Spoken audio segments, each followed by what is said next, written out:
On the 26th of July, this is contemporaneous with the opening of the Trump-Russia investigation, your girlfriend texts you, Clinton just has to win now.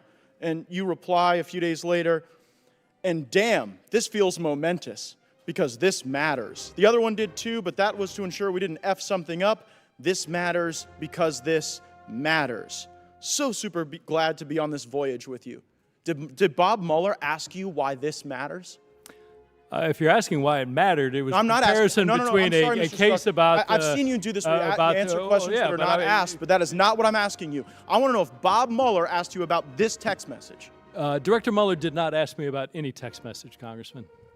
Well, gosh, just days after Mueller is appointed, in 2 text messages, one on the 19th of May and one on the 22nd of May, you reference impeachment. Did Bob Mueller ask you why you were referencing impeachment? Congressman, as I just stated, Director Mueller did not ask me about any text message. Well, I find that very interesting, that Bob Mueller has to remove you as a consequence of bias. Now, you don't say it's bias. You say that based on your perception of Bob Mueller's perception of you, it couldn't possibly be your bias. It has to be the appearance of bias. But when we get into actually the manifestation of that bias through your words, Bob Mueller doesn't ask you about a single one of them. And so then I look at other people that Bob Mueller picked on his team, people like Lisa Page. I'm very curious to know whether or not he asked her about any of her incendiary text messages. I mean, but throughout the team, you've got people working for Bob Mueller who have active connections to Hillary Clinton. You know, Greg Anders donated to the Clinton campaign. Kyle Freeney donated to the Clinton campaign. Andrew Goldstein donated to the Clinton campaign. Elizabeth Prigolar donated to the Clinton campaign. James Quarles donated to the Clinton campaign. Jeannie Rhee represented Ben Rhodes during the Benghazi investigation.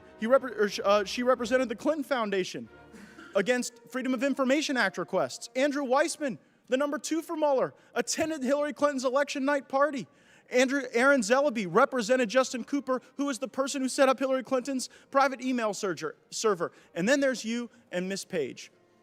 And it's just really interesting to me that when you were so damaging to the investigation that you had to go, that Bob Mueller, the person who brought in all these people that had connections to the Hillary Clinton campaign, did not ask you about a single text message. And I tend to believe, Mr. Chairman, that it's because he did not want to know the answer and that there was bias and that your perception of Bob Mueller's perception of you is totally unreliable, and I yield back.